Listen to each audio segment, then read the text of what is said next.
میت کمیٹی کے بارے میں بتائیں، جب مرتا ہے کوئی تو وہاں سب کھاتے ہیں میت کے رشتہ دار، اس کا تعلق ہے کس کے ساتھ؟ حادثے اور غم کے ساتھ۔ اسی سے جڑی ہوئی ایک چیز ہے شادی، تو موسم چل رہا ہے شادیوں کا، اس لیے ضروری چند باتیں عرض کر دیتا ہوں۔ یاد رکھنا چاہیے آپ صلی اللہ علیہ وسلم نے فرمایا من ضرب الخدود وشق الجیوب ودعا بدعوى الجاہلیہ فلیس منا۔ آپ نے فرمایا جو مصیبت میں، تکلیف میں، حادثے میں، کسی کی موت پر ضرب الخدود، چہرہ پیٹے، سینے پیٹتے نا لوگ، وہ تو خیر رسم ہے آپ۔ وشق الجیوب، کپڑے پھاڑے، بال نوچے، ودعا بدعوى الجاہلیہ، اور چیخے چلائے، روئے دھوئے اتنے زور سے کہ دور دور آواز جا رہی ہے، اور اس میں الفاظ بھی کہیں، جیسے یہاں مرنے پر عورتیں روتی بھی ہیں اور ساتھ میں کیا کرتی ہیں؟ زبان سے کیا کرتی ہیں؟ گاتی ہیں باضابطہ۔ ہو سکتا ہے خواتین سنیں تو مجھے کوسیں، لیکن ہے ایسا۔ دیکھو بھائی، جب مصیبت آتی ہے انسان کی زبان ایسی بند ہوتی ہے وہ بول نہیں سکتا، گانا کہاں سے آتا ہے؟ باضابطہ جس کو بات کرنی نہیں آتی وہ بھی سر کے ساتھ تال ملا کے ایسے اشعار بنا کر پڑھتی ہیں، گاتی ہیں، باہر آواز ٹینٹ سے جا رہی ہے۔ آپ صلی اللہ علیہ وسلم نے ارشاد فرمایا یہ آفت پڑی ہے اور اس پر اس نے یہ حالت اختیار کی، فرمایا فلیس منا، ان کا ہم سے کوئی رشتہ نہیں۔ دنیا ان کی تکلیف اور حادثے میں صبر کی تلقین کرے گی، حوصلہ بڑھائے گی، اللہ رسول ناراض ہیں صلی اللہ علیہ وسلم۔ بتلاؤ جس کی مصیبت میں سب آ جائیں، خدا و پیغمبر کی مدد نہ ہو، اتنی بڑی مصیبت ہے۔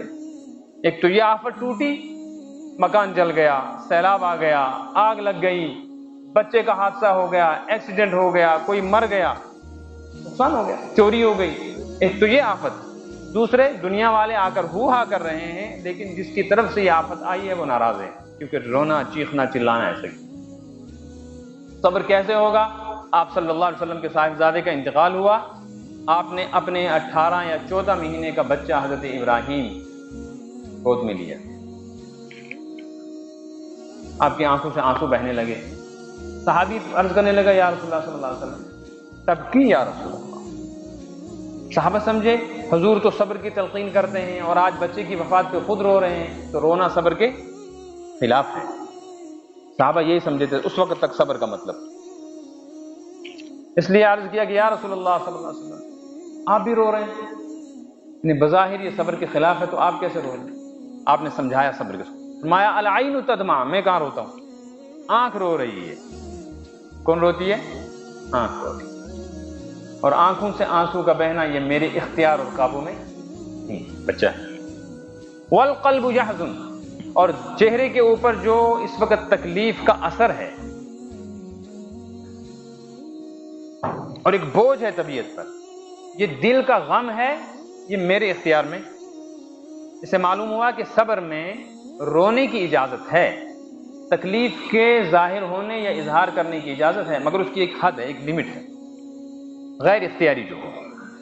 لیکن آگے فرمایا وَلَا نَقُولُ إِلَّا مَا يَرْضَى بِهِ رَبُّنَا، لیکن میں زبان سے کوئی ایسی بات نہیں کہتا جس سے اللہ ناراض ہو جائے کہ خدا ایسے اسے یوں ہی نہیں ان اتنا ٹھوسا میں ہی پہ ہی کر دے۔ حضور نے فرمایا ایسا تھوڑا ہی کہتے، اللہ کے فیصلے، للہ ما اعطا ولہ ما اخذ، جو دیا وہ بھی اللہ کا، جو لیا وہ بھی اللہ۔ سمجھایا، جب یہ بات سمجھا دی ہے کہ اختیار ہے تو قابو کرو، اختیار نہیں ہے تو معاف ہے، تو معلوم ہوا کسی بھی تکلیف اور حادثے پر آنسو بہتے ہیں، کوئی گناہ نہیں، رونا آتا ہے اور ہو سکتا ہے، لیکن چیخنے چلانے اور آواز سے رونے کی اجازت نہیں ہے۔ کسی کا بیٹا محمد عربی صلی اللہ علیہ وسلم کے بیٹے سے زیادہ پیارا نہیں، اور کسی کا باپ مر جائے تو حضرت فاطمہ کے باپ سے زیادہ عزت والا اور پیارا نہیں ہے۔ کسی کا دوست مر جائے تو ابو بکر صدیق کے دوست سے زیادہ اس کا مقام و مرتبہ نہیں۔ کسی کا شوہر چلا جائے تو حضرت عائشہ کے شوہر سے زیادہ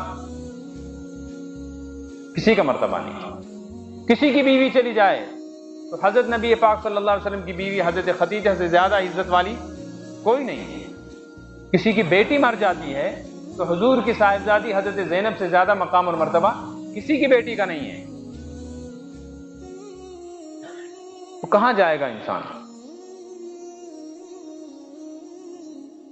اس لیے اپنی تکلیف اور غم میں شرعی حدود کو ہرگز نہ پھلانگے۔ جب کوئی آدمی مر جاتا ہے، اس کے مرنے پر تعزیت کا جو طریقہ ہے وہ یہ ہے کہ جن لوگوں کا تعزیت والے کے ساتھ براہ راست تعلق ہے وہ جائیں، جن کا کوئی تعلق ہی نہیں وہ کیوں جاتے؟ رسم بنی ہوئی ہے، سوپور میں، بارہمولہ میں، کپوارہ میں کسی کا انتقال ہو گیا، ہماری ہمسائیگی میں ایک نوش آئی ہوئی ہے وہاں سے بہو، اس بہو کے مامے کا کوئی رشتہ دار مر گیا ہے، یہ جا رہی ہے اشتغا سے، پورا محلہ چل رہا ہے، مرد بھی جا رہے ہیں، عورتیں بھی جا رہی ہیں، تمہیں کوئی جانتا نہیں ہے، مقصد کیا تمہارے جانے کا؟ تم تعزیت یہاں کرنا اس بہو کے ساتھ، وہاں کیوں جا رہے ہو؟ جس کے نہ جانے سے صاحب تعزیت کو دکھ ہو کہ فلان نہیں آیا، وہ جائے تعزیت کے، اور عورتیں حدود کے اندر رہتی ہوئی جہاں ان کا جانا بہت ضروری ہے، اختلاط نہ ہو مردوں اور عورتوں کا، وہاں جائیں۔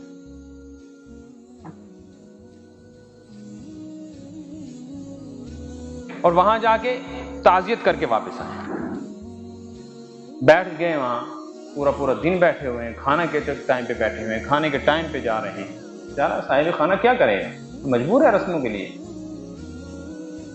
وہاں جائیں اور جا کر تعزیت کریں، براہ راست اس آدمی سے ملیں، مصافحہ کریں، ممکن ہو سلام کریں، اور اتنی سی دعا کر دیں اللہ آپ کو صبر دے، اللہ ہی کا تھا، اسی نے دیا، ہمیں بھی جانا ہے، آپ بھی تیاری کریں، ہم بھی تیاری کریں، اور یہ بڑا حادثہ ہے، ہم دکھ میں شریک ہیں۔ سلام۔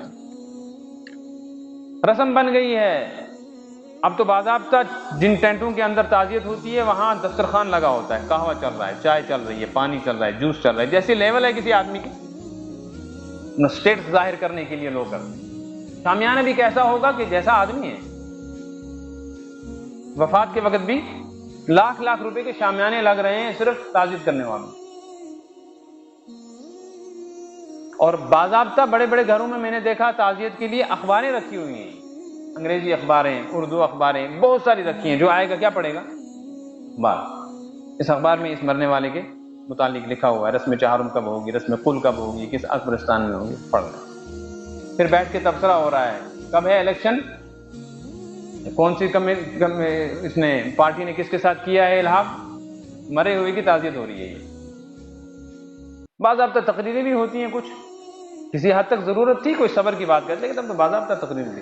ہم اپنی تعزیت پیش کرتے ہیں ٹریڈ فیڈریشن کی طرف سے، محکمہ ہیلتھ کی طرف سے، ہم تعزیت پیش کر رہے ہیں ایجوکیشن زون راجوار کی طرف سے۔ کیا ہو رہا ہے بھائی؟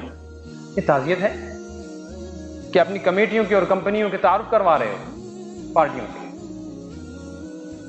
سب رسمیں ہیں کہ نہیں ہیں؟ اسی رسم میں ایک رسم یہ ہے کہ کھانے کے ٹائم پر کھانا کھلانا چاہیے تھا گھر والوں کو، جس کے گھر میں کیا ہوئی ہے، یا اس گھر سے براہ راست میت سے جس کا خونی تعلق ہو، بیٹا ہے، بیٹی ہے، یا فیملی ممبر سے، ماں ہے، باپ ہے، سگا بہن بھائی ہے۔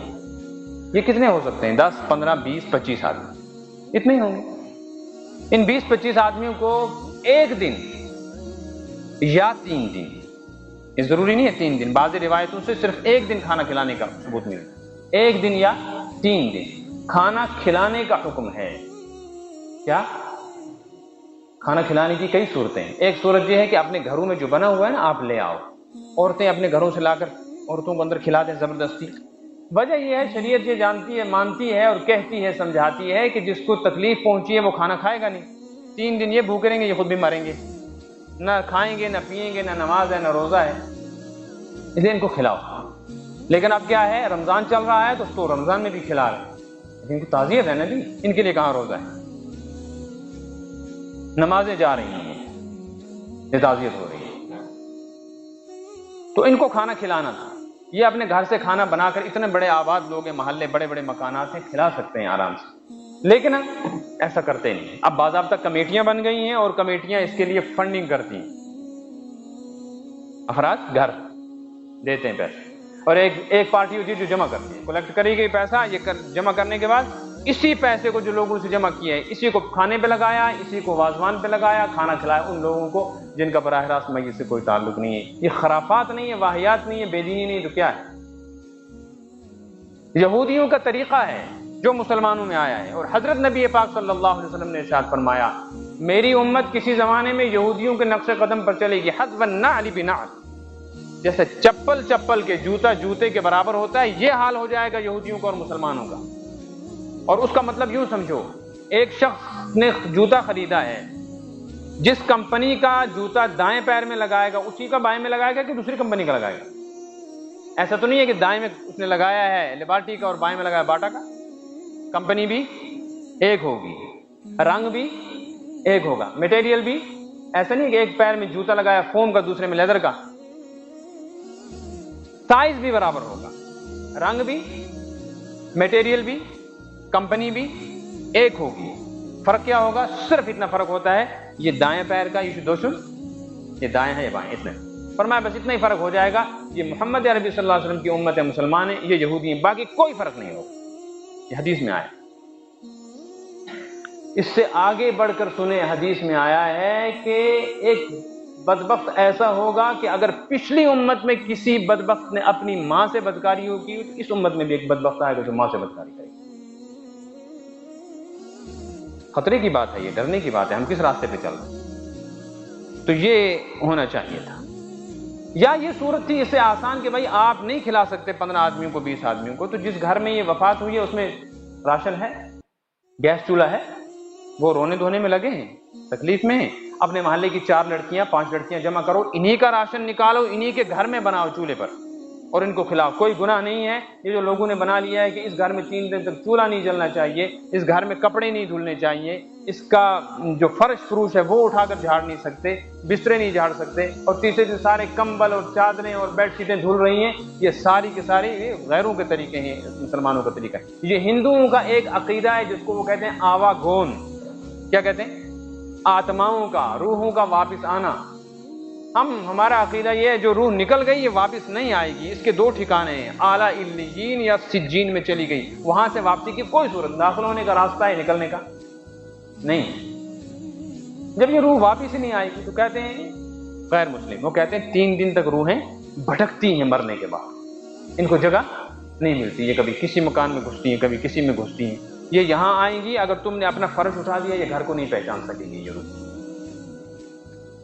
اگر تم نے چولہا جلایا تو یہ پہچان، اس لیے ان کو پتہ لگنا چاہیے ہم اپنے ہی گھر میں آئے ہیں، ایسی روح ہے جو 50 سال رہ کر اپنے گھر کو نہیں پہچان رہی، وہی داخل ہوا ہے ہمارے اندر طریقہ، تو یہ کر رہے ہیں، یہ سب خرافات ہیں۔ اب اگر بنانا بھی ہے کمیٹی کی صورت میں تو یاد رکھنا چاہیے اس کی صورت یہ ہے، ایک اعلان کرو کہ بھئی ہمارے محلے میں کبھی کسی کی وفات ہوتی ہے تو کچھ لوگ ایسے ہیں جن کو کھانے کا مسئلہ رہتا ہے، کھانا بنانا پڑتا ہے، جس کو جو دینا ہو، لیکن یہ اعلان اسی وقت کرو، کب؟